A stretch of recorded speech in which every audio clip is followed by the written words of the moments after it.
조폭 보스의 장례식장. 검은 양복 입은 300명의 조직원 앞에 경찰청장이 나타났습니다.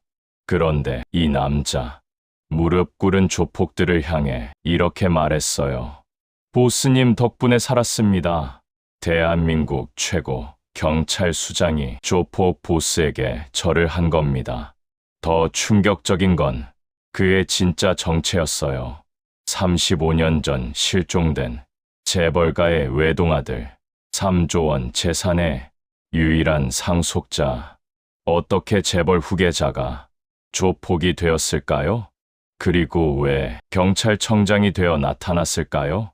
그 충격적인 이야기 지금 들려드리겠습니다. 여러분은 지금 이 사연을 어디에서 듣고 계신가요? 댓글로 남겨주세요. 그리고 영상 시작 전 구독과 좋아요 부탁드립니다. 그럼 오늘의 사연 시작합니다. 형님 어서 오십시오. 가슴에 빛나는 별넷, 치안 총감, 대한민국 경찰청장 강재민을 보고 조폭 무리들이 소리치며 허리를 굽혔습니다. 서울 강북구 대형 장례식장에 검은 벤츠 20대가 줄지어 들어섰어요. 차에서 내린 건 100명이 넘는 남자들, 모두 검은 양복에 선글라스를 낀 채였죠. 형님, 장례식장 안에서 울음소리가 터져나왔어요. 조폭 세계의 전설, 강북의 황제 김대환 보스가 심장마비로 급서했거든요. 향년 70세, 형님, 눈 떠주십시오.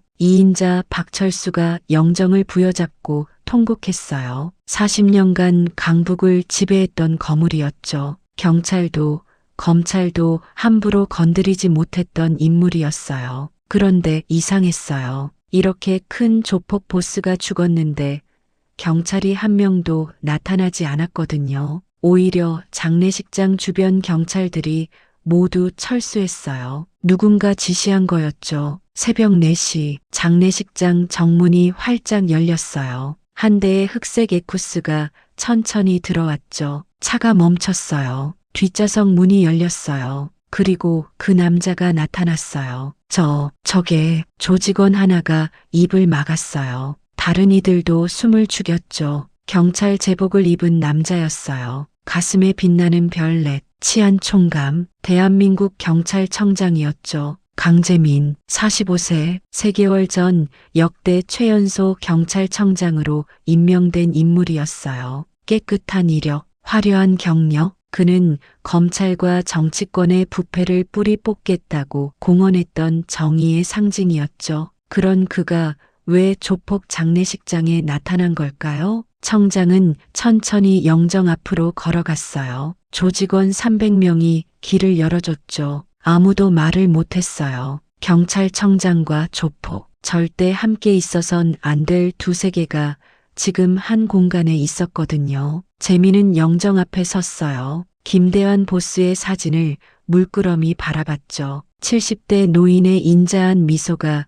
사진 속에 담겨 있었어요. 보스님, 재민의 입에서 뜻밖의 말이 흘러나왔어요. 저 강재민입니다. 제가 돌아왔습니다. 뭐라고요? 경찰청장이 조폭 보스를 보스님이라고 불렀다고요? 재민은 깊게 절을 했어요. 1번, 2번, 3번, 정중한 삼배였죠. 덕분에 살았습니다. 덕분에 사람이 되었습니다. 고맙습니다. 그의 목소리가 떨렸어요. 눈가가 붉어졌죠. 청장님, 박철수가 다가왔어요. 60대 중반의 남자는 떨리는 손으로 재민을 가리켰어요. 혹시 그분이십니까? 그분이 누구죠? 철수 형? 재민이 돌아봤어요. 철수를 똑바로 쳐다봤죠. 설마 도련님? 강재민 도련님이십니까? 순간 장례식장이 정적에 휩싸였어요. 강재민, 그 이름을 아는 사람은 많지 않았어요. 하지만 조직의 고참들은 알고 있었죠. 35년 전 사라진 소년의 이름을요. 철수 형, 오랜만이에요. 재민이 씁쓸하게 웃었어요.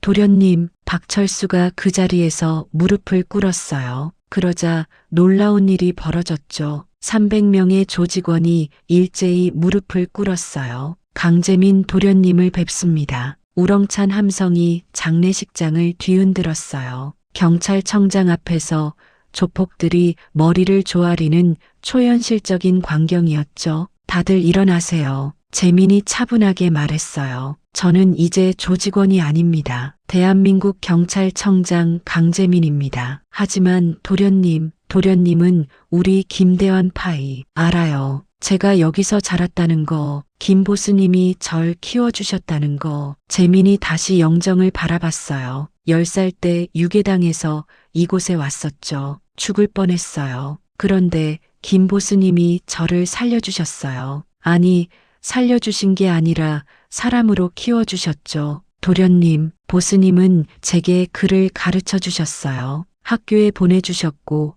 대학까지 보내주셨죠. 경찰대학 입학할 때도 축하해 주셨어요. 재민아, 넌 이 더러운 세계에서 벗어나라. 그리고 정의로 이 나라를 바꿔라라고 하셨어요. 재민의 목소리에 감정이 실렸어요. 저는 약속을 지켰습니다. 경찰이 되었고 검사를 거쳐 청장이 되었어요. 단 한 번도 조직과 연락하지 않았습니다. 보스님의 명령이었거든요. 내가 깨끗해야 한다. 그래야 이 나라를 구할 수 있다. 박철수가 눈물을 훔쳤어요. 형님께서 그렇게까지. 네, 그분은 저를 아들처럼 키우셨어요. 친아버지보다 더 따뜻하게요. 재민의 목소리가 낮아졌어요. 친아버지, 강태양 회장, 대한그룹을 이끄는 재계 서열 3위 재벌이었죠. 도련님, 그럼 강태양 회장님께는 아직 알리지 않았어요. 재민이 차갑게 대답했어요. 35년 동안 저를 찾지 못하셨죠. 아니, 찾으려 하지 않으셨을 겁니다. 도련님, 그건 오해입니다. 회장님은 됐어요. 재민이 손을 들어 박철수를 막았어요. 오늘은 김 보스님을 보내드리는 날입니다. 다른 얘기는 나중에 해요. 재민은 다시 영정 앞에 섰어요. 향을 피웠죠. 연기가 피어올랐어요. 보스님, 이제 편히 쉬세요. 제가 약속을 지킬게요. 이 나라의 모든 부정부패를 뿌리 뽑겠습니다. 재벌도 정치인도 그 누구도 법 위에 있을 수 없습니다. 재민의 눈빛이 날카로워졌어요. 그리고 그가 잠시 말을 멈췄어요. 제 친아버지도 예외는 아닙니다. 만약 그분이 범죄를 저질렀다면 반드시 법의 심판을 받게 하겠습니다. 조직원들이 숨을 죽였어요.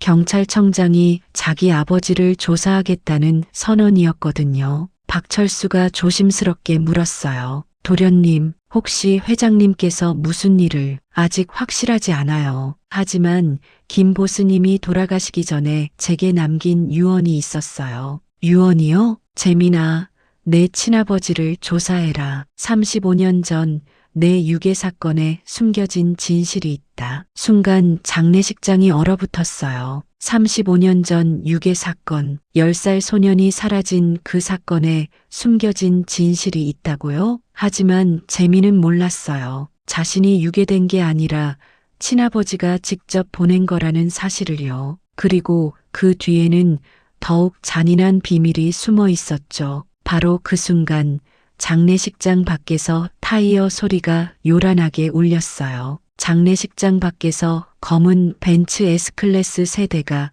급정거했어요. 조직원들의 얼굴이 굳어졌어요. 박철수가 재민 앞을 가로막았죠. 도련님, 위험합니다. 뒤로 물러나세요. 누구죠? 재민이 침착하게 물었어요. 청장은 전혀 당황하지 않았죠. 오히려 예상했다는 듯 영정을 향해 마지막 묵념을 올렸어요. 밖에서 차 문이 열렸어요. 정장을 입은 남자들이 우르르 내렸어요. 10명, 아니 15명. 모두 명품 수트 차림이었죠. 조폭이 아니었어요. 재벌가 경호원들이었어요. 저들은 조직원 하나가 떨리는 목소리로 말했어요. 대한그룹 회장님 경호팀입니다. 재민의 표정이 굳어졌어요. 친아버지가 온 거예요. 35년 만에 경호원들이 길을 만들었어요. 그 사이로 한 노인이 천천히 걸어 들어왔죠. 강태양, 70세, 대한그룹 회장, 재계 서열 3위, 자산 3조 원, 대한민국에서 가장 영향력 있는 재벌 중 한 명이었어요. 하얗게 센 머리, 주름진 얼굴, 하지만 눈빛만큼은 날카로웠어요. 70세라는 나이가 무색할 만큼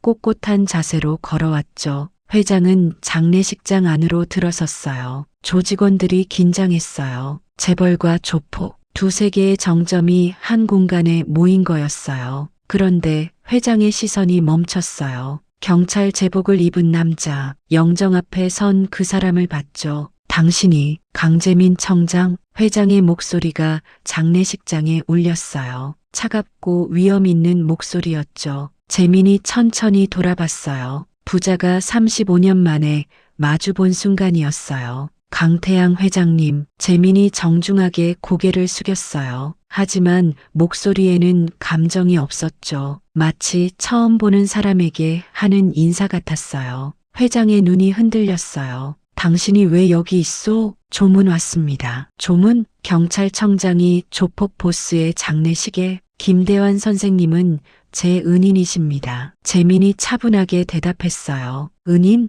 회장의 목소리가 높아졌어요. 당신이 무슨 말을 하는 건지 알고 있소? 당신은 대한민국 경찰청장이요. 공인이란 말이요. 압니다. 재민이 회장을 똑바로 쳐다봤어요. 그래서 이렇게 공개적으로 왔습니다. 숨길 것도 부끄러울 것도 없으니까요. 이 사람이 지금. 회장이 다가오려 했어요. 하지만 경호원들이 막아섰죠. 조직원들도 재민을 보호하려 움직였어요. 긴장감이 최고조에 달했어요. 바로 그때였어요. 그만들 하시죠. 재민이 손을 들었어요. 조직원들이 멈춰섰어요. 청장의 한마디에 300명이 일제히 움직임을 멈춘 거예요. 저는 이제 떠나겠습니다. 회장님, 편히 조문하시죠. 재민이 영정을 향해 마지막 절을 했어요. 그리고 장례식장을 나가려 했죠. 잠깐, 회장이 불렀어요. 재민이 멈춰섰어요. 뒤돌아보지 않았죠. 당신, 혹시?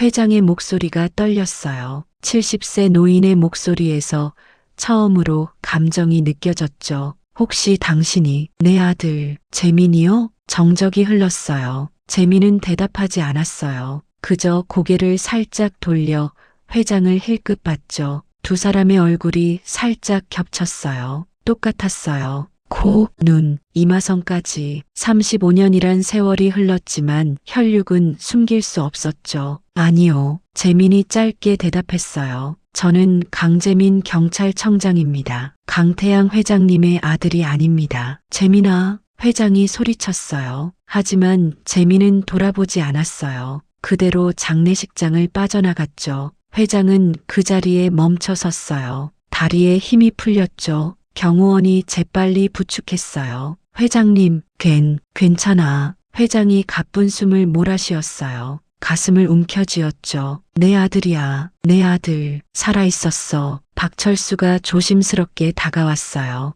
회장님, 도련님은 당신이 박철수? 회장이 박철수를 봤어요. 그래요. 35년 전 제가 유괴범들한테서 도련님을 구했습니다. 그럼 당신이 내 아들을 키운 거요? 아닙니다. 김대환 형님께서 키우셨습니다. 박철수가 영정을 가리켰어요. 형님은 도련님을 아들처럼 사랑하셨어요. 학교 보내주시고 공부시키시고 경찰 되는 것도 응원해 주셨죠. 회장의 눈에서 눈물이 흘러내렸어요. 내가 못 찾아서 미안해. 재민아. 70세 노인이 무너졌어요. 35년 동안 미친 듯이 아들을 찾았지만 찾을 수 없었던 아버지였죠. 3조 원의 재산도 아들 한 명 지키지 못했던 무능한 아버지였어요. 회장님, 박철수가 조심스럽게 입을 열었어요. 도련님은 회장님을 미워하고 계십니다. 알아. 내 얼굴 보는 눈빛에서 느꼈어. 하지만 회장님은 정말 도련님을 찾으시려 했잖습니까? 35년 동안 수천억을 쓰면서 소용없어. 회장이 고개를 저었어요. 내 아들은 이미 내 아들이 아니야. 조폭이 키운 아들이지. 게다가 이제 경찰청장이라고? 내 아들이 나를 조사할 거야. 네, 김대환이 말했겠지. 35년 전 유괴 사건의 진실을. 회장의 얼굴이 창백해졌어요. 정말 그런 일이 있었습니까? 박철수가 떨리는 목소리로 물었어요. 회장은 대답하지 않았어요. 다만 영정을 바라보며 중얼거렸죠. 김대환, 당신은 끝까지 나를 괴롭히는군. 한편 장례식장 밖, 재민은 차에 올라탔어요. 운전석에는 비서 김민수가 앉아 있었죠. 청장님, 괜찮으십니까? 응, 괜찮아. 재민이 창밖을 바라봤어요. 35년 만에 본 아버지. 하지만 아무 감정도 느껴지지 않았어요. 아니, 느끼고 싶지 않았죠. 민수야. 네, 청장님. 강태양 회장 비자금 조사 시작해. 네, 지금 당장요? 그래. 김 보스님이 남긴 자료가 있어. 35년 전 내 유괴 사건과 연관된 증거들이지. 재민의 눈빛이 차갑게 식었어요. 내 아버지가 무슨 일을 저질렀는지 밝혀낼 거야. 하지만 청장님, 친아버지, 재민이 비웃었어요. 10살짜리 아들을 지키지 못한 사람이 무슨 아버지야. 아니, 어쩌면 처음부터 지킬 생각이 없었는지도 모르지. 민수가 입을 다물었어요. 청장의 얼굴에서 35년 동안 쌓인 분노가 느껴졌거든요. 차가 출발했어요. 재민은 뒷좌석에서 눈을 감았어요. 35년 전 그날이 떠올랐죠. 10살 소년이 납치당하던 그날. 하지만 그는 몰랐어요. 자신을 유괴한 범인이 아버지가 보낸 사람이었다는 사실을요. 그리고 그 뒤에는 어머니의 죽음과 관련된 끔찍한 비밀이 숨어 있었죠. 바로 그 순간 재민의 휴대폰이 울렸어요. 재민의 휴대폰 화면에 알 수 없음이라는 문자가 떴어요. 받지 마십시오. 청장님, 민수가 말했어요. 하지만 재민은 전화를 받았죠. 여보세요. 재민아, 여자 목소리였어요. 나이 든 여성의 목소리. 하지만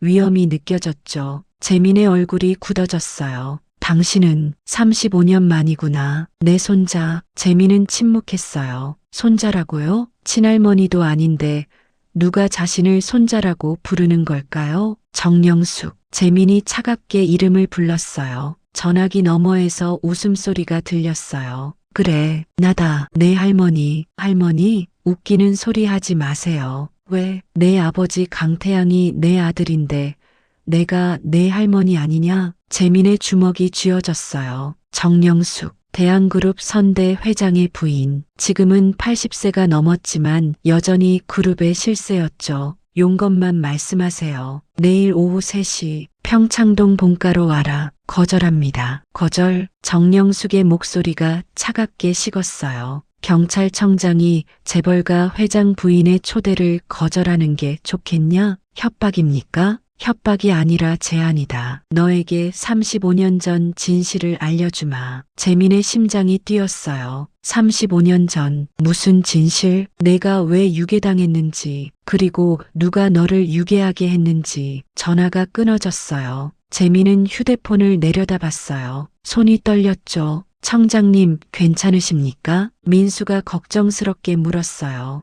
정영숙이 나를 부른다. 정영숙 여사요? 위험합니다. 가시면 안 됩니다. 아니야, 가야 해. 재민이 창밖을 바라봤어요. 김 보스님이 남긴 마지막 말씀이 있었어. 재민아, 정영숙을 만나라. 그 여자가 모든 걸 알고 있다. 하지만 괜찮아. 나는 이제 경찰청장이야. 그녀도 함부로 할 수 없어. 차는 서울 중심부로 향했어요. 경찰청 청사가 보였죠. 다음 날 오후 2시 30분, 재민은 평창동으로 향했어요. 서울에서 가장 부자들이 모여 사는 동네였죠. 그 중에서도 정영숙의 저택은 압도적이었어요. 5,000평 대지, 조선시대 한옥을 현대식으로 재건축한 저택. 담장만 3m가 넘었어요. 대문이 열렸어요. 집사가 나와 재민을 맞았죠. 경찰청장님을 기다리고 계셨습니다. 이쪽으로 오시죠. 재민은 저택 안으로 들어갔어요. 정원이 먼저 눈에 들어왔어요. 100년 된 소나무들, 인공 연못, 그 한가운데 자리 잡은 한옥 사랑채. 어머님께서 사랑채에서 기다리고 계십니다. 재민은 사랑채로 걸어갔어요. 문이 열렸죠. 그리고 그녀가 있었어요. 정영숙, 82세, 흰 한복을 입은 노인이었어요. 하지만 눈빛만큼은 날카로웠죠. 마치 독수리 같았어요. 앉아라. 명령조였어요. 재민은 그녀 앞에 앉았죠. 35년 만에 보는구나. 내 손자를. 저는 당신의 손자가 아닙니다. 아니라고 정영숙이 비웃었어요. 내 아버지가 강태양이고 강태양이 내 아들이면 넌 내 손자다. 혈육은 부정할 수 없어. 혈육이요? 재민이 냉소를 지었어요.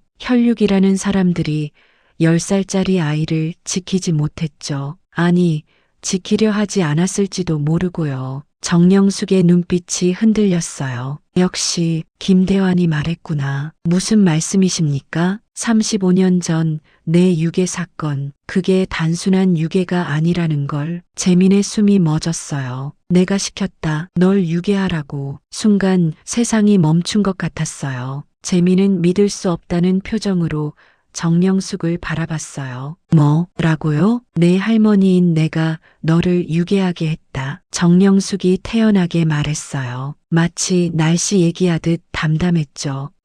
왜 그런 짓을? 내 어머니 때문이다. 어머니? 재민의 가슴이 쿵쾅거렸어요. 어머니, 그는 어머니의 얼굴조차 제대로 기억하지 못했어요. 5살 때 돌아가셨거든요. 내 어머니 이수진. 그 여자는 평범한 간호사였어. 정영숙의 목소리에 경멸이 섞였어요. 강태양이 병원에서 그 여자를 만났지. 사랑에 빠졌다고 했어. 나는 반대했다. 재벌가 며느리가 될 사람이 간호사라니. 그래서요? 하지만 태양이는 고집을 꺾지 않았어. 결혼하겠다고 했지. 나는 어쩔 수 없이 허락했다. 정영숙이 차를 한 모금 마셨어요. 그런데 그 여자가 너를 낳고 5년 후에 죽었지. 교통사고였어. 그건 제가 알고 있습니다. 아니, 정영숙이 고개를 저었어요. 그건 교통사고가 아니었다. 재민의 심장이 얼어붙었어요. 어머니가 사고로 돌아가신 게 아니라고요? 그 여자는 살해당했다. 방안이 정적에 휩싸였어요. 정영숙은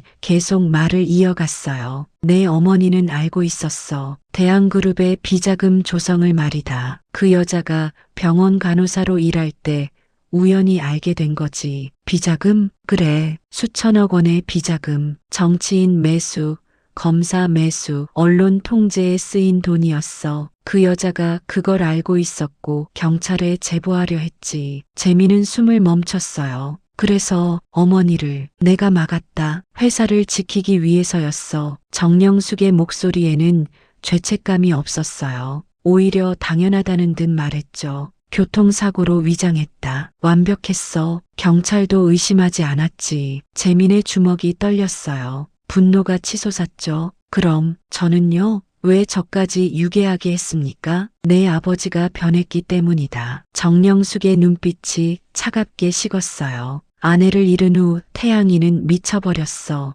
회사 일은 내팽개치고 너만 바라봤지. 재민이만 있으면 된다. 재민이가 내 전부다. 그렇게 말했어. 그게 뭐가 잘못됐습니까? 후계자가 그러면 안 돼. 정영숙이 목소리를 높였어요. 재벌가 후계자는 냉철해야 해. 감정에 휘둘리면 안 돼. 하지만 태양이는 너 때문에 약해졌어. 회사보다 아들, 사업보다 가족. 그런 놈이 무슨 회장이냐? 재민은 믿을 수 없었어요. 자기 친할머니가 자신을 유괴하게 한 이유가 아버지를 강하게 만들기 위해서였다고요? 그래서 너를 없애기로 했다. 아니, 없애려던 건 아니었어. 그냥 한동안 숨겨두려 했지. 태양이가 정신 차리고 회사에 집중하게 만들려고. 미친. 재민이 중얼거렸어요. 미친 거 아닙니까? 10살짜리 아이를 유괴해서 숨긴다고요? 미쳤다고? 정영숙이 웃었어요. 아니다. 이게 재벌가야. 가족도 회사를 위한 도구일 뿐이지. 재민은 더 이상 참을 수 없었어요. 일어섰죠. 이야기는 충분히 들었습니다. 이제 법정에서 뵙시다. 앉아라. 정영숙의 목소리에 힘이 실렸어요. 아직 끝나지 않았다. 가장 중요한 걸 말하지 않았어. 더 이상 들을 것 없습니다. 김대환이 죽은 이유. 재민의 발이 멈췄어요.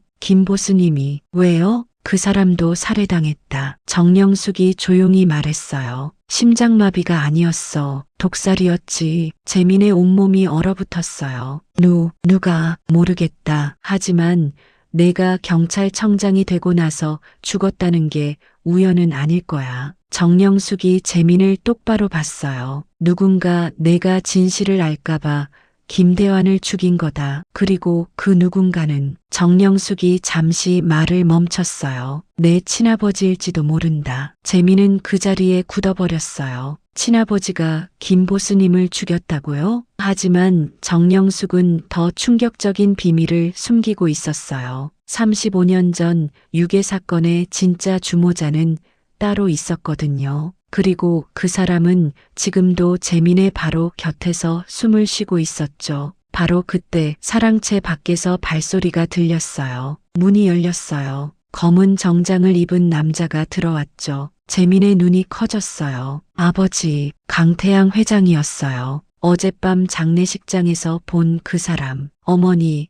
왜 재민을 부르셨습니까? 회장의 목소리는 차가웠어요. 하지만 재민을 보는 눈빛은 복잡했죠. 그리움, 미안함, 그리고 두려움이 섞여 있었어요. 태양아, 앉거라. 정영숙이 아들을 향해 말했어요. 저는 이만 가보겠습니다. 재민이 일어났어요. 회장과 같은 공간에 있고 싶지 않았거든요. 앉아. 정영숙이 명령했어요. 너희 부자가 대화를 나눠야 한다. 35년 동안 쌓인 오해를 풀어야지. 오해요? 재민이 비웃었어요. 10살짜리 아들을 지키지 못한 게 오해입니까? 아니, 어쩌면 처음부터 지킬 생각이 없었던 게 아닙니까? 회장의 얼굴이 창백해졌어요. 재민아, 나는 저를 그렇게 부르지 마세요. 전 당신 아들이 아닙니다. 아니다. 회장이 소리쳤어요. 넌 내 아들이야. 내 유일한 아들이라고. 유일한 아들? 재민이 차갑게 웃었어요. 그렇게 소중한 아들을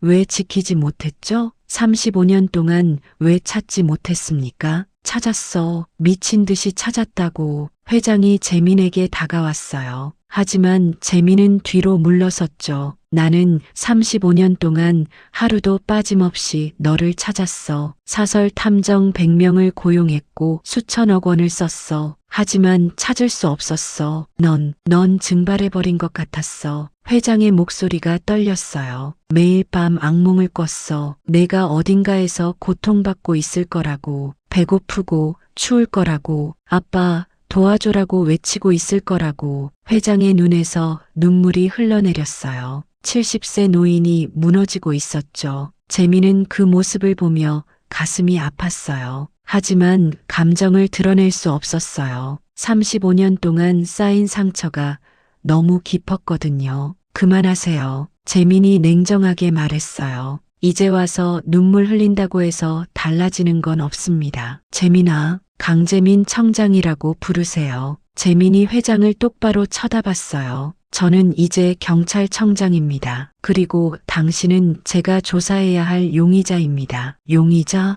회장이 얼어붙었어요. 무슨 소리냐? 김대환 보스님이 독살당했습니다. 그리고 35년 전 제 유괴 사건에는 숨겨진 진실이 있죠. 재민이 정영숙을 봤어요. 할머니께서 말씀하셨습니다. 아버지가 범인일지도 모른다고요. 어머니, 회장이 정영숙을 향해 소리쳤어요. 왜 그런 말을 하셨습니까? 사실이잖아. 정영숙이 태연하게 대답했어요. 내가 김대환을 죽일 동기가 충분하지. 그 사람이 내 아들을 35년 동안 숨겼으니까. 아닙니다. 회장이 부인했어요. 나는 김대환을 죽이지 않았어. 오히려 감사하고 있었다고. 내 아들을 살려준 사람인데 그럼 누가 죽였죠? 재민이 차갑게 물었어요. 회장은 대답하지 못했어요. 입을 다물었죠. 모르시는 거군요. 아니면 알지만 말할 수 없는 건가요? 재민아, 제발 증거를 찾을 겁니다. 재민이 돌아섰어요. 김대환 보스님의 죽음, 어머니의 죽음, 제6의 사건, 모든 진실을 밝혀낼 겁니다. 그리고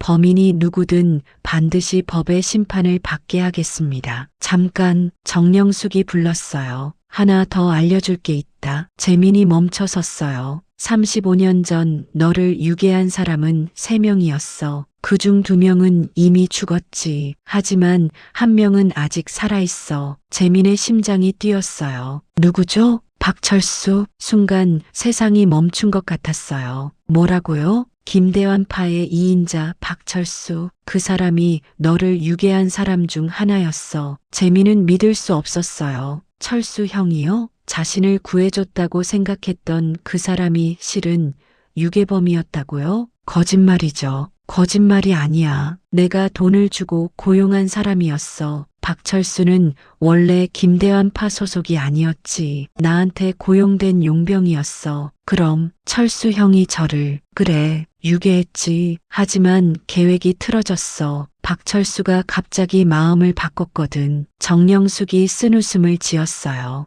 그 사람이 너를 보고 측은지심을 느낀 거야. 10살짜리 아이가 너무 불쌍해 보였대. 그래서 다른 유괴범 2명을 죽이고 너를 김대환한테 데려갔지. 재민의 머리가 복잡해졌어요. 그럼 철수 형은 제 은인인 건가요? 아니면 유괴범인 건가요? 둘 다지. 정영숙이 웃었어요. 은인이자 범인이야. 아이러니하지. 재민은 더 이상 견딜 수 없었어요. 사랑채를 뛰쳐나갔죠. 재민아, 회장이 뒤따라 나왔어요. 정원에서 재민을 붙잡았죠. 아들아, 제발 내 말 좀 들어다오. 놓으세요. 안나, 35년 만에 찾은 아들인데 이렇게 보낼 순 없어. 회장이 재민을 꽉 붙잡았어요. 70세 노인의 힘이라고는 믿을 수 없을 만큼 강했죠. 나는 정말 너를 찾으려 했어. 미친 듯이 찾았다고. 하지만 회장의 목소리가 떨렸어요. 하지만 내 할머니가 방해했어. 사설 탐정들한테 거짓 정보를 흘렸고 증거를 인멸했어. 나는 그걸 몰랐어. 재민이 회장을 봤어요. 몰랐다고요? 그래. 5년 전에야 알았어. 어머니가 너를 유괴하게 했다는 걸. 그래서 어머니와 절연했지. 하지만 이미 늦었어. 넌 이미 사라진 지 오래였고 회장이 무릎을 꿇었어요. 미안하다. 아빠가 무능해서 미안해. 너를 지키지 못해서 미안하다. 재민아. 재민은 무릎 꿇은 아버지를 내려다봤어요. 가슴 한편이 무너져 내렸죠. 하지만 쉽게 용서할 수 없었어요. 일어나세요. 재민이 차갑게 말했어요. 저는 아직 당신을 아버지라고 부를 수 없습니다. 알아. 하지만 언젠가는 모르겠습니다. 재민이 회장의 손을 뿌리쳤어요. 하지만 한 가지는 약속하죠. 진실을 밝히겠습니다. 그리고 범인이 누구든 설령 당신이라 해도 반드시 처벌하겠습니다. 재민은 저택을 나섰어요. 차에 올라탔죠. 민수가 걱정스럽게 물었어요. 청장님, 괜찮으십니까? 박철수를 찾아. 네, 박철수요? 그래, 지금 당장. 재민의 눈빛이 날카로워졌어요. 내 유괴범을 만나러 가야겠어. 차가 출발했어요. 한편 사랑채에서는 정영숙과 회장이 마주 앉아 있었어요. 어머니, 왜 그런 말을 하셨습니까? 회장이 떨리는 목소리로 물었어요. 박철수가 유괴범이라니. 그 사람은 재민이를 구해준 은인인데. 은인? 정영숙이 비웃었어요. 멍청한 놈. 박철수는 원래 내 사람이었어. 하지만 배신했지. 그래서 벌을 줘야 해. 어머니, 그리고 재민이가 박철수를 조사하다 보면 더 큰 걸 발견하게 될 거야. 더 큰 걸요? 정영숙의 입가에 미소가 번졌어요. 김대환을 죽인 진짜 범인을 말이다. 회장의 얼굴이 하얗게 질렸어요. 할머니는 모든 걸 알고 있었어요. 김대환을 독살한 사람이 누군지, 그리고 왜 죽여야 했는지. 하지만 그녀는 말하지 않았죠. 재민이 스스로 찾아내길 바랐거든요. 그리고 그 진실은 재민에게 더욱 큰 충격을 줄 거예요. 바로 그 순간 재민의 차는 강북의 한 폐공장 앞에 멈춰 섰어요. 폐공장은 을씨년스러웠어요. 35년 전 문을 닫은 섬유 공장이었죠. 깨진 유리창, 녹슨 철문, 그리고 어둠 속에서 희미하게 보이는 불빛. 청장님, 위험합니다. 제가 먼저 들어가겠습니다. 민수가 말했어요. 하지만 재민이 고개를 저었죠. 아니야, 내가 직접 가야 해. 재민은 공장 안으로 걸어 들어갔어요. 2층 사무실에 불빛이 보였어요. 계단을 올라갔죠. 녹슨 철제 계단이 삐걱거렸어요. 문을 열었어요. 그리고 그가 있었어요. 박철수, 60대 중반의 남자가 의자에 앉아 소주를 마시고 있었죠. 올 줄 알았다. 철수가 술잔을 내려놓았어요. 도련님, 아니, 이제 청장님이라고 불러야겠지. 재민은 그 앞에 섰어요. 한동안 말이 없었죠. 철수 형, 그래, 도련님, 정영숙 여사가 말했어요. 형이 35년 전 저를 유괴한 사람 중 한 명이라고. 철수는 대답하지 않았어요. 그저 소주를 한 잔 더 따랐죠. 사실입니까? 재민의 목소리가 떨렸어요. 철수는 고개를 끄덕였어요. 사실이다. 순간 재민의 주먹이 쥐어졌어요. 하지만 때리지 않았어요. 그저 서 있었죠.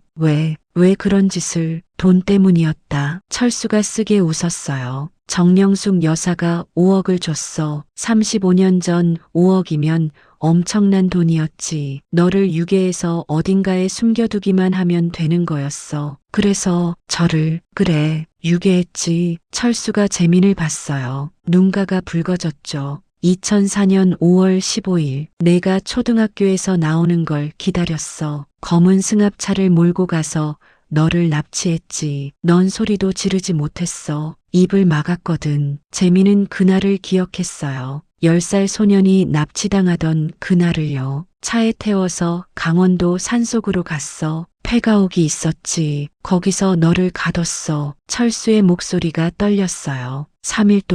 3일 동안 거기 있었어. 너는 울지도 않았어. 그냥 가만히 앉아서 창밖을 바라봤지. 엄마 아빠가 찾으러 올 거야라고 중얼거리면서. 재민의 가슴이 아팠어요. 10살 소년의 모습이 떠올랐죠. 그런데 4일째 되던 날, 함께 있던 놈들이 너를 죽이자고 했어. 뭐라고요? 정영숙 여사가 계획을 바꾼 거야. 너를 숨겨두는 게 아니라 아예 없애버리기로 한 거지. 너무 위험하다고 판단한 거였어. 철수가 주먹을 쥐었어요. 그날 밤 놈들이 너한테 독을 먹이려 했어. 나는 그걸 막았어. 왜요? 재민이 물었어요. 돈을 받고 저를 유괴한 사람이 왜 저를 구했죠? 철수가 재민을 똑바로 봤어요. 너를 보니까 내 아들이 생각났어. 아들? 그래, 나한테도 아들이 있었어. 너랑 같은 나이였지. 10살. 철수의 목소리가 갈라졌어요. 하지만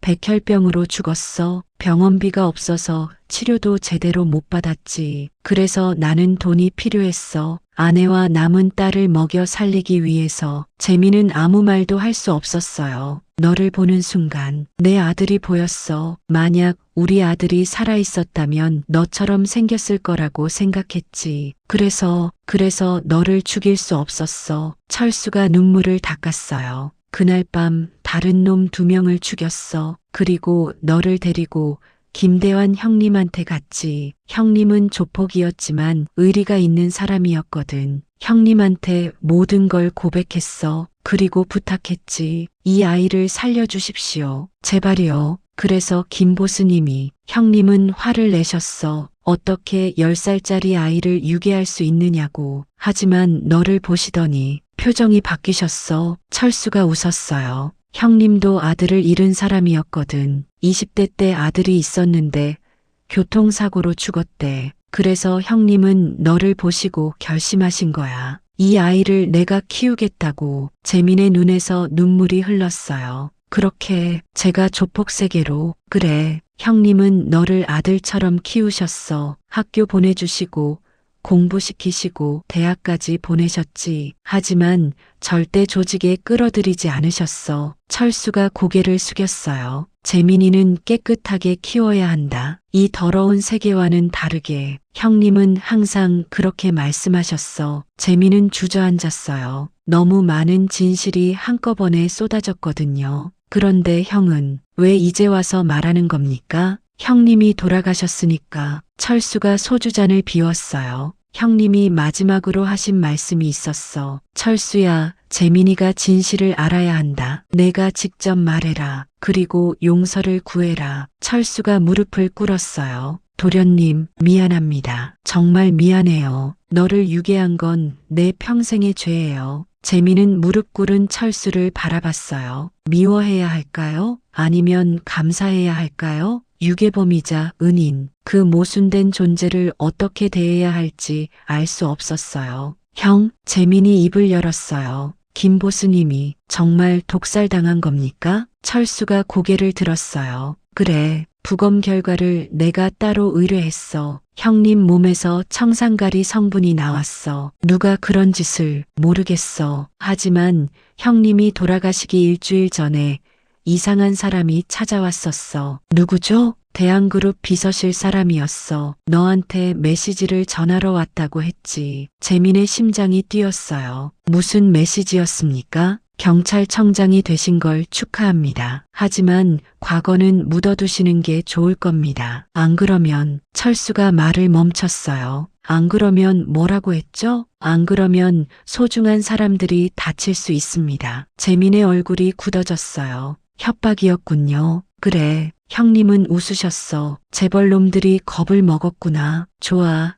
한번 붙어보자고 하시면서 그리고 일주일 후 돌아가셨어. 재민은 일어섰어요. 그 비서가 누군지 알아요? 이름은 몰라. 하지만 얼굴은 기억해. CCTV에 찍혔거든. 철수가 봉투를 꺼냈어요. 안에서 사진 한 장이 나왔죠. 재민이 사진을 봤어요. 그리고 얼어붙었어요. 사진 속 남자는 재민이 아는 사람이었어요. 너무나 잘 아는 사람. 이건 아는 사람인가? 네, 제 비서실장입니다. 철수의 얼굴이 창백해졌어요. 뭐라고? 내 비서실장이? 김민수, 5년 전부터 저를 보좌해 온 사람이에요. 재민의 머릿속이 복잡해졌어요. 민수가요? 자신을 5년 동안 보좌해 온 그 사람이 김보스님을 협박하러 갔다고요? 도련님, 위험해. 지금 당장 그 사람을 체포해야 해. 아니요. 재민이 고개를 저었어요. 아직은 안 돼요. 증거가 부족해요. 하지만, 그리고 민수만 잡아서는 안 돼요. 뒤에 있는 큰 물고기를 잡아야죠. 재민의 눈빛이 날카로워졌어요. 민수는 누군가의 지시를 받았을 겁니다. 대한그룹 내부의 누군가. 그럼 어떡할 건데? 연기를 해야죠. 아무것도 모르는 척 재민이 문을 향해 걸어갔어요. 하지만 멈춰섰죠. 형,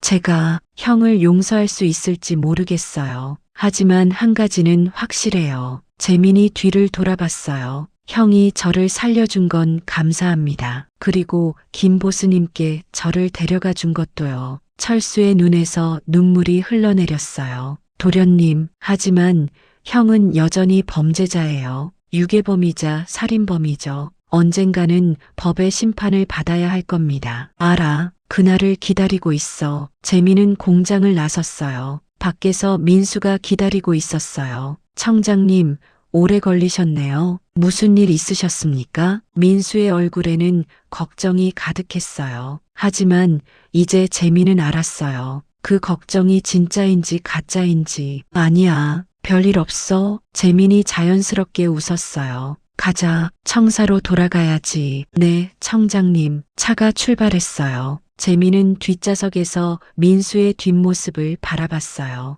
5년 동안 자신을 보좌했던 사람, 믿었던 사람. 하지만 이제는 용의자였죠. 재민은 모든 것을 알았지만 말하지 않았어요. 더 큰 진실을 밝히기 위해서는 참아야 했거든요. 하지만 곧 더 충격적인 사실이 드러날 거예요. 민수가 단순한 비서가 아니라는 것. 그리고 그의 정체는 재민의 모든 것을 뒤흔들 거였죠. 바로 그 순간 재민의 휴대폰으로 긴급 문자가 왔어요. 폐공장은 을씨년스러웠어요. 35년 전 문을 닫은 섬유 공장이었죠. 깨진 유리창, 녹슨 철문, 그리고 어둠 속에서 희미하게 보이는 불빛. 청장님, 위험합니다. 제가 먼저 들어가겠습니다. 민수가 말했어요. 하지만 재민이 고개를 저었죠. 아니야, 내가 직접 가야 해. 재민은 공장 안으로 걸어 들어갔어요. 2층 사무실에 불빛이 보였어요. 계단을 올라갔죠. 녹슨 철제 계단이 삐걱거렸어요. 문을 열었어요. 그리고 그가 있었어요. 박철수, 60대 중반의 남자가 의자에 앉아 소주를 마시고 있었죠. 올 줄 알았다. 철수가 술잔을 내려놓았어요. 도련님, 아니, 이제 청장님이라고 불러야겠지. 재민은 그 앞에 섰어요. 한동안 말이 없었죠. 철수 형, 그래, 도련님, 정영숙 여사가 말했어요. 형이 35년 전 저를 유괴한 사람 중 한 명이라고. 철수는 대답하지 않았어요. 그저 소주를 한 잔 더 따랐죠. 사실입니까? 재민의 목소리가 떨렸어요. 철수는 고개를 끄덕였어요. 사실이다. 순간 재민의 주먹이 쥐어졌어요. 하지만 때리지 않았어요. 그저 서 있었죠. 왜 그런 짓을? 돈 때문이었다. 철수가 쓰게 웃었어요. 정명숙 여사가 5억을 줬어. 35년 전 5억이면 엄청난 돈이었지. 너를 유괴해서 어딘가에 숨겨두기만 하면 되는 거였어. 그래서 저를, 그래, 유괴했지. 철수가 재민을 봤어요. 눈가가 붉어졌죠. 2004년 5월 15일, 내가 초등학교에서 나오는 걸 기다렸어. 검은 승합차를 몰고 가서 너를 납치했지. 넌 소리도 지르지 못했어. 입을 막았거든. 재민은 그날을 기억했어요. 10살 소년이 납치당하던 그날을요. 차에 태워서 강원도 산속으로 갔어. 폐가옥이 있었지. 거기서 너를 가뒀어. 철수의 목소리가 떨렸어요. 3일 동안 거기 있었어. 너는 울지도 않았어. 그냥 가만히 앉아서 창밖을 바라봤지. 엄마 아빠가 찾으러 올 거야라고 중얼거리면서. 재민의 가슴이 아팠어요. 10살 소년의 모습이 떠올랐죠. 그런데 4일째 되던 날, 함께 있던 놈들이 너를 죽이자고 했어. 뭐라고요? 정명숙 여사가 계획을 바꾼 거야. 너를 숨겨두는 게 아니라 아예 없애버리기로 한 거지. 너무 위험하다고 판단한 거였어. 철수가 주먹을 쥐었어요. 그날 밤 놈들이 너한테 독을 먹이려 했어. 나는 그걸 막았어. 왜요? 재민이 물었어요. 돈을 받고 저를 유괴한 사람이 왜 저를 구했죠? 철수가 재민을 똑바로 봤어요. 너를 보니까 내 아들이 생각났어. 아들? 그래. 나한테도 아들이 있었어. 너랑 같은 나이였지. 10살. 철수의 목소리가 갈라졌어요. 하지만 백혈병으로 죽었어. 병원비가 없어서 치료도 제대로 못 받았지. 그래서 나는 돈이 필요했어. 아내와 남은 딸을 먹여 살리기 위해서. 재민은 아무 말도 할 수 없었어요. 너를 보는 순간 내 아들이 보였어. 만약 우리 아들이 살아있었다면 너처럼 생겼을 거라고 생각했지. 그래서 너를 죽일 수 없었어. 철수가 눈물을 닦았어요. 그날 밤 다른 놈 2명을 죽였어. 그리고 너를 데리고 김대환 형님한테 갔지. 형님은 조폭이었지만 의리가 있는 사람이었거든. 형님한테 모든 걸 고백했어. 그리고 부탁했지. 이 아이를 살려주십시오. 제발이요. 그래서 김보스님이. 형님은 화를 내셨어. 어떻게 10살짜리 아이를 유괴할 수 있느냐고. 하지만 너를 보시더니 표정이 바뀌셨어. 철수가 웃었어요. 형님도 아들을 잃은 사람이었거든. 20대 때 아들이 있었는데 교통사고로 죽었대. 그래서 형님은 너를 보시고 결심하신 거야. 이 아이를 내가 키우겠다고. 재민의 눈에서 눈물이 흘렀어요. 그렇게 제가 조폭 세계로. 그래. 형님은 너를 아들처럼 키우셨어. 학교 보내주시고 공부시키시고 대학까지 보내셨지. 하지만 절대 조직에 끌어들이지 않으셨어. 철수가 고개를 숙였어요. 재민이는 깨끗하게 키워야 한다. 이 더러운 세계와는 다르게. 형님은 항상 그렇게 말씀하셨어. 재민은 주저앉았어요. 너무 많은 진실이 한꺼번에 쏟아졌거든요. 그런데 형은 왜 이제 와서 말하는 겁니까? 형님이 돌아가셨으니까. 철수가 소주잔을 비웠어요. 형님이 마지막으로 하신 말씀이 있었어. 철수야, 재민이가 진실을 알아야 한다. 내가 직접 말해라. 그리고 용서를 구해라. 철수가 무릎을 꿇었어요. 도련님, 미안합니다. 정말 미안해요. 너를 유괴한 건 내 평생의 죄예요. 재민은 무릎 꿇은 철수를 바라봤어요. 미워해야 할까요? 아니면 감사해야 할까요? 유괴범이자 은인, 그 모순된 존재를 어떻게 대해야 할지 알 수 없었어요. 형, 재민이 입을 열었어요. 김보스님이 정말 독살당한 겁니까? 철수가 고개를 들었어요. 그래, 부검 결과를 내가 따로 의뢰했어. 형님 몸에서 청산가리 성분이 나왔어. 누가 그런 짓을 모르겠어. 하지만 형님이 돌아가시기 일주일 전에 이상한 사람이 찾아왔었어. 누구죠? 대한그룹 비서실 사람이었어. 너한테 메시지를 전하러 왔다고 했지. 재민의 심장이 뛰었어요. 무슨 메시지였습니까? 경찰청장이 되신 걸 축하합니다. 하지만 과거는 묻어두시는 게 좋을 겁니다. 안 그러면 철수가 말을 멈췄어요. 안 그러면 뭐라고 했죠? 안 그러면 소중한 사람들이 다칠 수 있습니다. 재민의 얼굴이 굳어졌어요. 협박이었군요. 그래, 형님은 웃으셨어. 재벌놈들이 겁을 먹었구나. 좋아.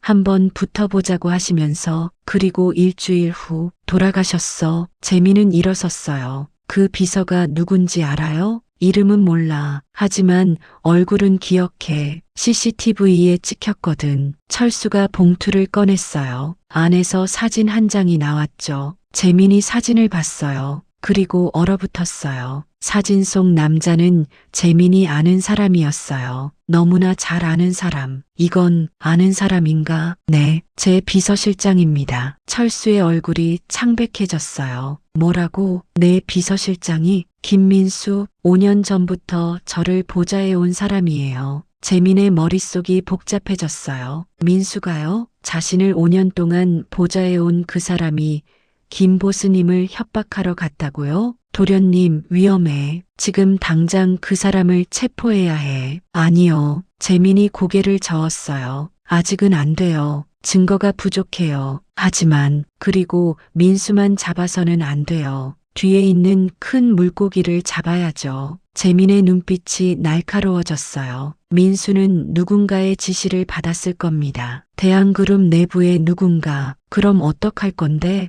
연기를 해야죠. 아무것도 모르는 척 재민이 문을 향해 걸어갔어요. 하지만 멈춰섰죠. 형, 제가 형을 용서할 수 있을지 모르겠어요. 하지만 한 가지는 확실해요. 재민이 뒤를 돌아봤어요. 형이 저를 살려준 건 감사합니다. 그리고 김 보스님께 저를 데려가 준 것도요. 철수의 눈에서 눈물이 흘러내렸어요. 도련님, 하지만 형은 여전히 범죄자예요. 유괴범이자 살인범이죠. 언젠가는 법의 심판을 받아야 할 겁니다. 알아. 그날을 기다리고 있어. 재민은 공장을 나섰어요. 밖에서 민수가 기다리고 있었어요. 청장님, 오래 걸리셨네요. 무슨 일 있으셨습니까? 민수의 얼굴에는 걱정이 가득했어요. 하지만 이제 재민은 알았어요. 그 걱정이 진짜인지 가짜인지. 아니야. 별일 없어. 재민이 자연스럽게 웃었어요. 가자. 청사로 돌아가야지. 네, 청장님. 차가 출발했어요. 재민은 뒷좌석에서 민수의 뒷모습을 바라봤어요.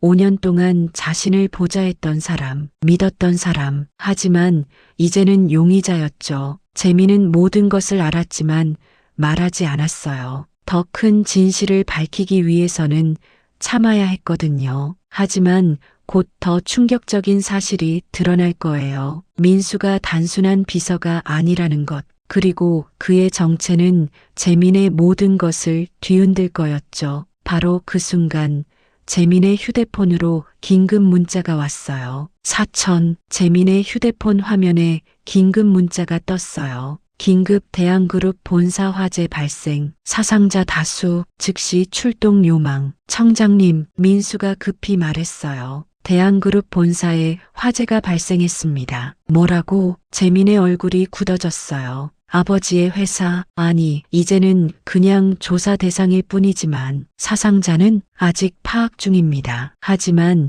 20층 회장실 부근에서 시작된 것으로 보입니다. 재민의 가슴이 철렁했어요. 회장실이라고요? 아버지는 강태양 회장은 괜찮은 겁니까? 확인 중입니다. 차가 방향을 바꿨어요. 대한그룹 본사로 향했죠. 30분 후 강남 테헤란로 30층짜리 대한그룹 본사 건물에서 검은 연기가 치솟고 있었어요. 소방차 10대가 출동했고 소방관들이 물을 뿌리고 있었죠. 재민이 차에서 내렸어요. 현장 책임자는 누구입니까? 소방서장이 다가왔어요. 청장님, 19층과 20층에서 화재가 발생했습니다. 원인은 아직 파악 중이지만 방화로 추정됩니다. 사상자는 20층 회장실에 있던 직원 3명이 연기를 마셨습니다. 그리고 소방서장이 말을 멈췄어요. 그리고요, 강태양 회장님이 실종되셨습니다. 재민의 얼굴이 창백해졌어요. 실종? 무슨 소리입니까? 화재가 발생했을 때 회장실에 계셨다고 합니다. 하지만 건물을 수색해도 찾을 수가 없습니다. 설마 재민이 건물을 올려다봤어요. 검은 연기가 여전히 피어오르고 있었죠. 청장님, 누군가 다가왔어요. 대한그룹 비서실 직원이었죠. 회장님께서 화재 직전에 지하 주차장으로 내려가셨습니다. 지하 주차장? 네, CCTV를 확인했는데 회장님께서 혼자 지하로 내려가시는 게 보였습니다. 그런데 직원의 목소리가 떨렸어요. 그 후로 행방이 묘연합니다. 지하 주차장 CCTV도 모두 꺼져 있었습니다. 재민은 직감했어요. 이건 단순한 화재가 아니라고. 민수야, 지하 주차장으로 가자. 네, 청장님. 두 사람은 건물 안으로 들어갔어요. 엘리베이터는 작동하지 않았죠. 비상계단으로 지하로 내려갔어요. 지하 3층 주차장, 어둠이 깔려 있었어요. 비상등만 희미하게 켜져 있었죠. 회장님, 강태양 회장님, 재민이 소리쳤어요. 하지만 대답이 없었어요. 청장님, 저쪽에 차가 있습니다. 민수가 가리켰어요. 검은 벤츠 한 대가 기둥 옆에 세워져 있었죠. 재민이 다가갔어요. 차 문을 열었어요. 그리고 숨이 멎었어요. 운전석에 강태양 회장이 쓰러져 있었거든요. 아버지, 재민이 소리쳤어요. 처음으로 아버지라는 단어를 입 밖으로 냈죠. 회장을 끌어냈어요. 의식이 없었어요. 하지만 숨은 쉬고 있었죠. 119, 지금 당장 구급차. 민수가 전화를 걸었어요. 재민은 회장의 맥박을 확인했어요. 약하지만 뛰고 있었죠. 아버지, 정신 차리세요. 회장의 눈이 천천히 떠졌어요. 재민을 봤죠. 재민아, 말씀하지 마세요. 곧 구급차가 올 겁니다. 아니다. 들어야 한다. 회장이 재민의 옷깃을 붙잡았어요. 조심해라. 무슨 말씀이세요? 네, 내 곁에 배신자가 있다. 회장의 목소리가 점점 작아졌어요. 배신자요? 누구 말씀이세요? 회장이 민수를 봤어요. 그리고 눈이 커졌죠. 뭔가 말하려 했지만 힘이 없었어요. 바로 그때였어요. 청장님, 구급대가 도착했습니다. 구급대원들이 들어왔어요. 회장을 들것에 실었죠. 서울대병원으로 이송하겠습니다. 재민은 들것을 따라가려 했어요. 하지만 민수가 막았죠. 청장님, 화재 현장을 조사해야 합니다. 하지만 아버지가, 회장님은 구급대가 잘 돌볼 겁니다. 청장님은 이 사건의 진상을 밝히셔야죠. 민수의 목소리에는 묘한 압박이 느껴졌어요. 재민은 민수를 똑바로 봤어요. 5년 동안 자신을 보좌했던 비서, 하지만 이제는 의심스러운 사람. 알겠어. 20층 회장실부터 조사하자. 두 사람은 다시 엘리베이터로 향했어요. 20층 회장실. 불은 꺼졌지만 연기 냄새가 진동했어요. 책상과 서류들이 타버렸죠. 재민이 현장을 살폈어요. 국과수 요원들이 증거를 수집하고 있었어요. 청장님, 국과수 팀장이 다가왔어요. 방화가 확실합니다. 인화성 물질이 발견됐습니다. 범인의 흔적은 아직 찾지 못했습니다. 하지만 이상한 게 있습니다. 팀장이 타버린 금고를 가리켰어요. 회장실 금고가 열려 있었습니다. 안에 있던 서류들이 모두 사라졌고요. 재민의 눈빛이 날카로워졌어요. 무슨 서류였는지 아십니까? 비서실에 확인했는데 35년 전 비자금 관련 자료였다고 합니다. 순간 재민은 깨달았어요. 이 화재는 증거 인멸이었던 거예요. 누군가 35년 전 비자금 증거를 없애려 한 거였죠. 청장님, 민수가 불렀어요. 정영숙 여사님께서 전화하셨습니다. 청장님을 만나고 싶다고 하십니다. 지금? 네, 급하다고 하셨습니다. 재민은 망설였어요. 하지만 갈 수밖에 없었죠. 정영숙은 모든 비밀을 알고 있는 사람이니까요. 1시간 후 평창동 저택, 정영숙이 사랑채에서 기다리고 있었어요. 하지만 이번에는 표정이 달랐어요. 긴장한 것처럼 보였죠. 왔구나. 무슨 일로 부르셨습니까? 재민이 차갑게 물었어요.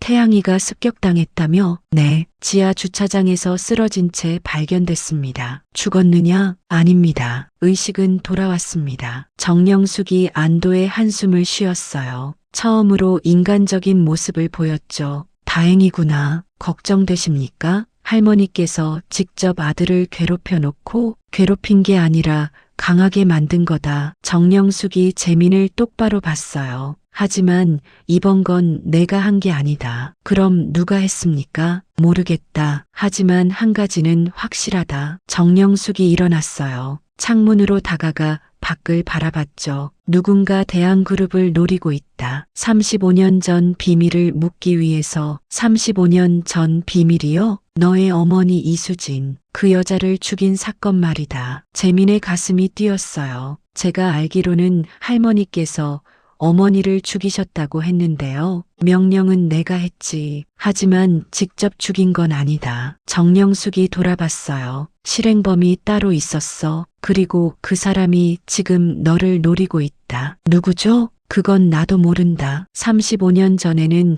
얼굴도 보지 못했거든. 전화로만 연락했어. 정영숙이 다가왔어요. 하지만 한 가지 단서가 있다. 그 사람은 경찰 내부에 있었어. 경찰이요? 그래. 어떻게 교통사고를 완벽하게 위장했겠느냐. 경찰 내부자가 아니면 불가능해. 재민의 머릿속이 복잡해졌어요. 경찰 내부자라고요? 그럼 지금도 경찰에 있을 수도 있다는 건가요? 그 사람을 찾아라. 정영숙이 재민에게 봉투를 건넸어요. 이게 뭡니까? 35년 전 통화 기록이다. 목소리는 변조됐지만 통화 패턴이 남아있어. 전문가가 분석하면 뭔가 나올 거다. 재민은 봉투를 받았어요. 왜 이걸 저한테 주시는 겁니까? 할머니 범죄를 입증하는 증거가 될 수도 있는데. 상관없다. 정영숙이 씁쓸하게 웃었어요. 나는 이제 80이 넘었어. 감옥에 가든 말든 상관없어. 하지만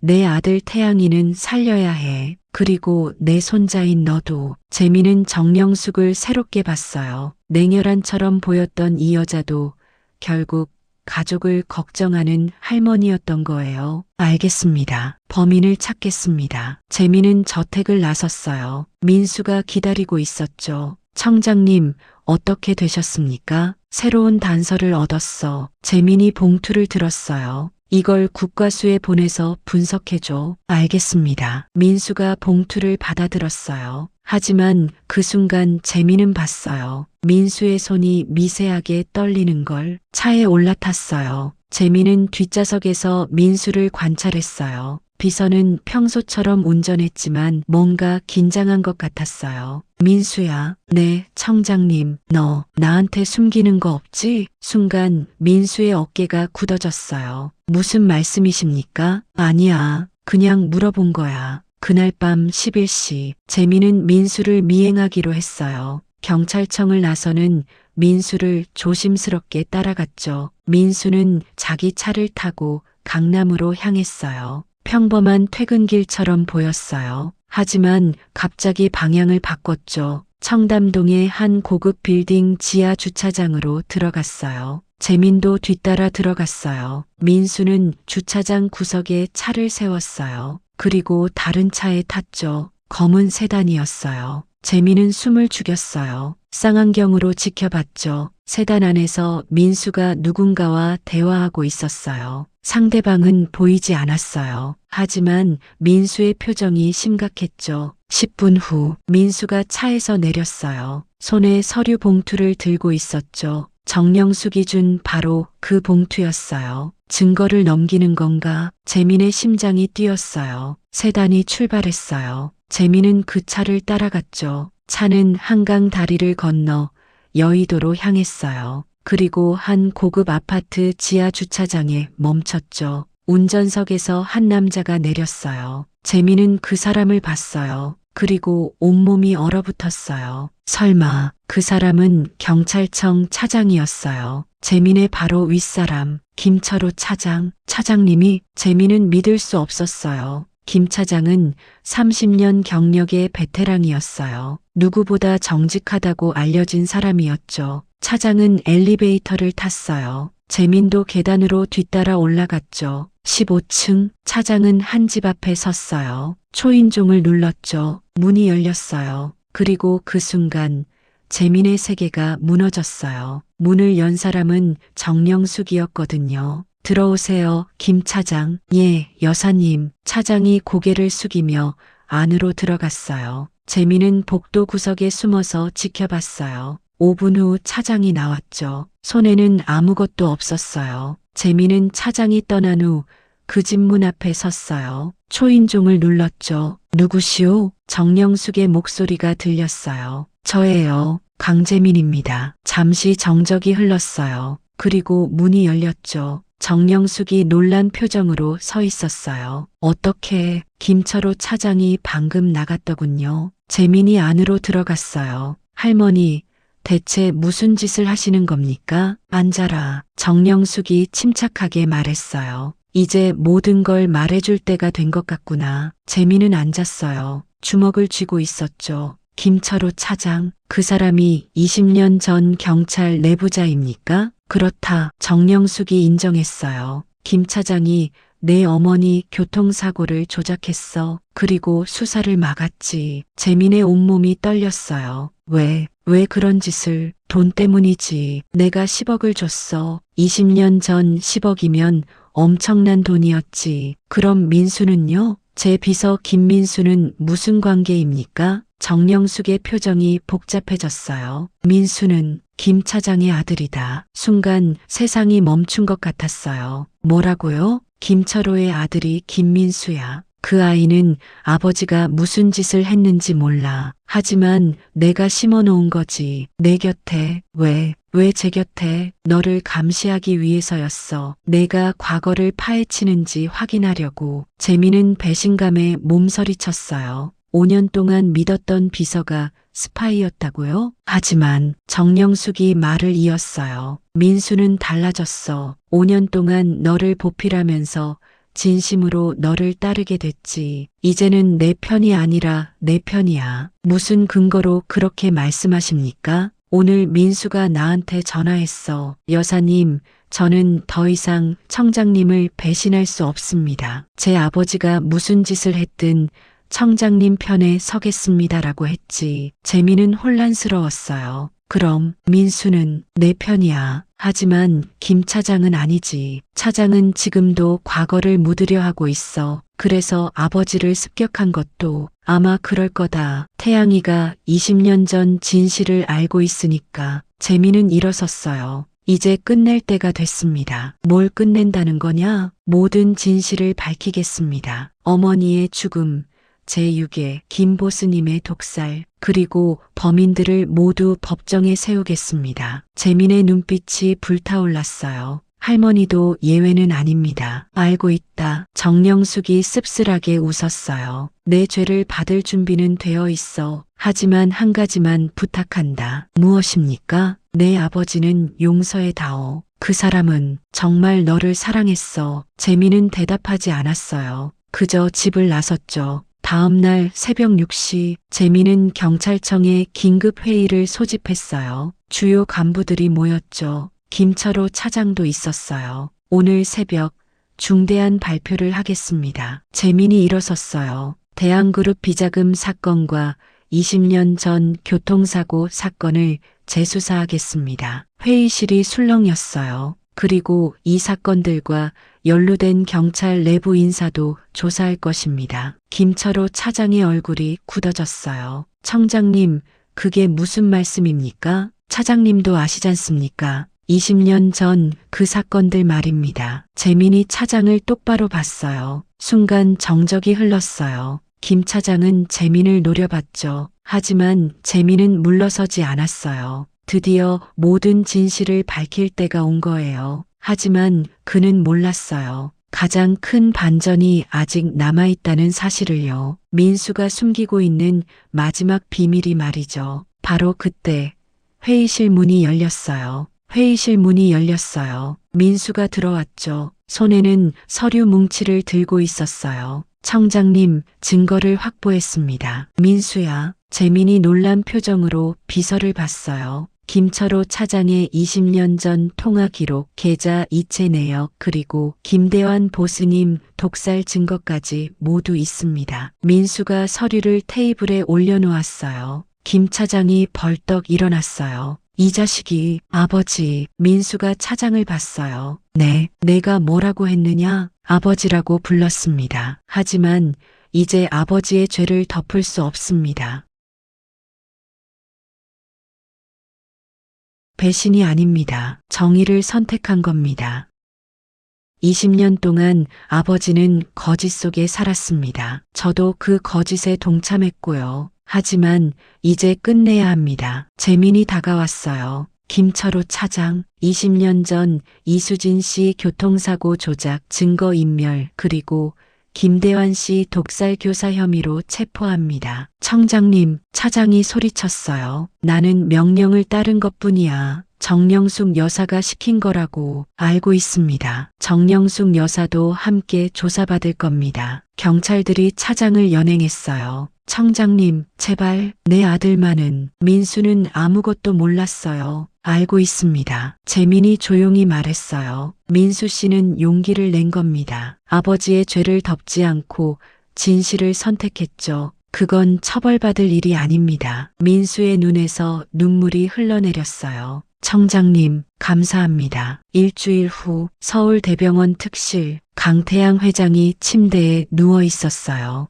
의식은 완전히 돌아왔죠. 재민이 병실에 들어섰어요. 아버지, 이번에는 자연스럽게 그렇게 불렀어요. 재민아. 회장의 눈에 눈물이 고였어요. 아빠라고 불러줄 수 있겠니? 재민은 잠시 망설였어요. 그리고 천천히 입을 열었죠. 아빠, 단 2글자. 하지만 그 말에는 20년의 아픔과 용서가 담겨 있었어요. 회장이 재민의 손을 잡았어요. 미안하다. 정말 미안해. 너를 지키지 못해서. 이제 됐어요. 과거는 과거예요. 재민이 아버지의 손을 꽉 잡았어요. 앞으로가 중요하죠. 이제 아빠와 함께 새로운 시작을 할 거예요. 정말 아빠를 용서해 주는 거냐? 네, 용서해요. 부자가 서로를 끌어안았어요. 20년 만의 포옹이었죠. 한 달 후 법정, 정영숙 여사가 피고인석에 앉아 있었어요. 82세의 노인은